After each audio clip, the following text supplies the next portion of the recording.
Hello అండి, అందరు ఎలా ఉన్నారు? ఈరోజు మనం 13వ శతాబ్దంలో నిర్మించిన ఎంతో పురాతన ఆలయమైన శ్రీ సీతారామచంద్ర స్వామి టెంపుల్కి వెళ్తున్నాము. ఇది హైదరాబాద్ నుండి 30 కిలోమీటర్స్ దూరంలో శంషాబాద్ అమ్మపల్లి అనే విలేజ్లో ఉంది. వీడియోని లాస్ట్ వరకు స్కిప్ చేయకుండా చూసి మన ఛానల్ని సబ్స్క్రైబ్ చేసుకోండి. Hello family, welcome to our channel. ఈరోజు మనం శంషాబాద్లోని శ్రీ సీతారామం టెంపుల్కి అయితే వచ్చేసాం. ఇంతకుముందు ఇక్కడ చాలా మూవీ షూటింగ్స్ జరిగేవి. ఒక మూవీ షూటింగ్ టైంలో బాంబ్ బ్లాస్ట్ వల్ల ఈ గోపురంకి చిన్న చిన్న డ్యామేజెస్ అవ్వడం వల్ల ఇప్పుడు మళ్ళీ దీన్ని రీకన్స్ట్రక్షన్ చేస్తున్నారు. అప్పటి నుంచి ఇక్కడ షూటింగ్స్కి పర్మిషన్స్ ఇవ్వట్లేదంట. మెయిన్ ఎంట్రన్స్ అనేది క్లోజ్ అవ్వడం వల్ల టెంపుల్కి ఇటు నుండి వెళ్ళాల్సి వస్తుంది.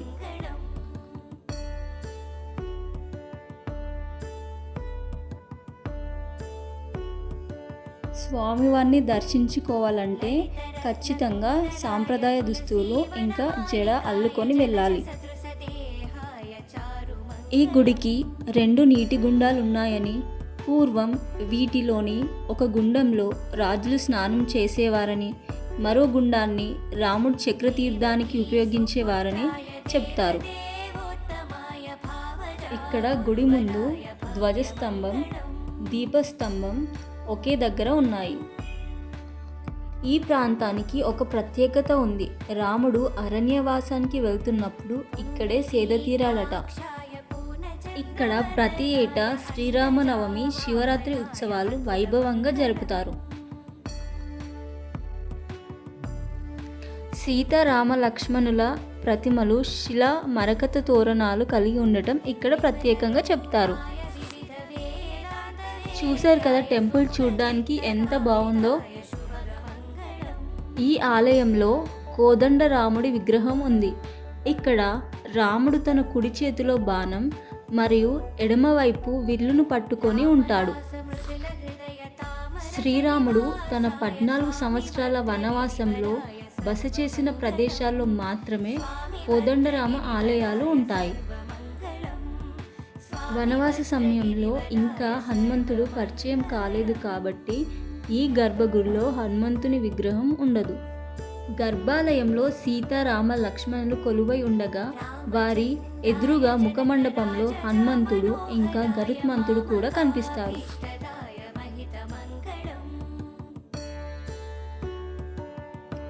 ముఖమండపంలో తాబేలు ఏర్పాటు చేయబడి ఉండటం వలన ఈ క్షేత్ర దర్శనం మోక్షాన్ని ప్రసాదిస్తుంది అని అంటారు.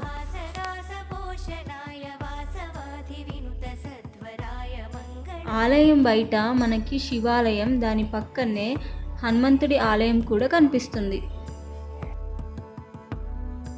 రండి వెళ్ళి స్వామివార్లని దర్శించుకొని వద్దాం.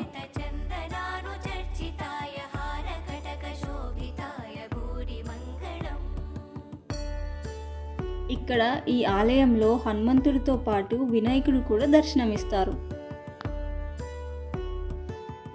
ఇక్కడ హనుమంతుడి ఆలయం ముందే రామకోటి స్తంభం కనిపిస్తుంది. రామకోటి రాయడం పూర్తయిన వాళ్ళు ఆ పుస్తకాలను తీసుకొచ్చి ఇందులో ఉంచుతారు.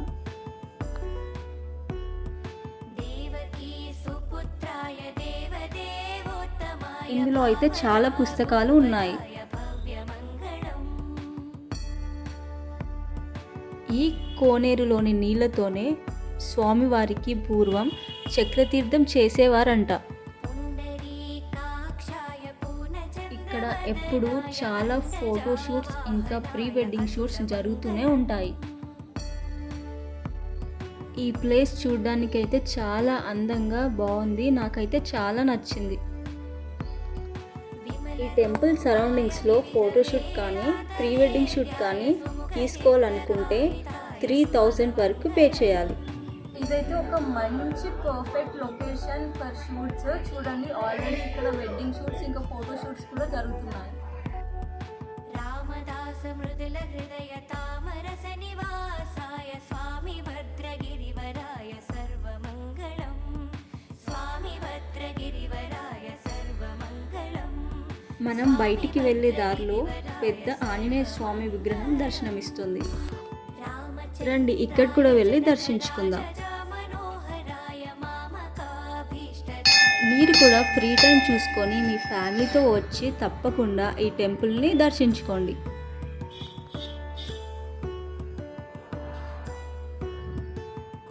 ఇలాంటి మరిన్ని వీడియోస్ కోసం please do like, share and subscribe to our channel.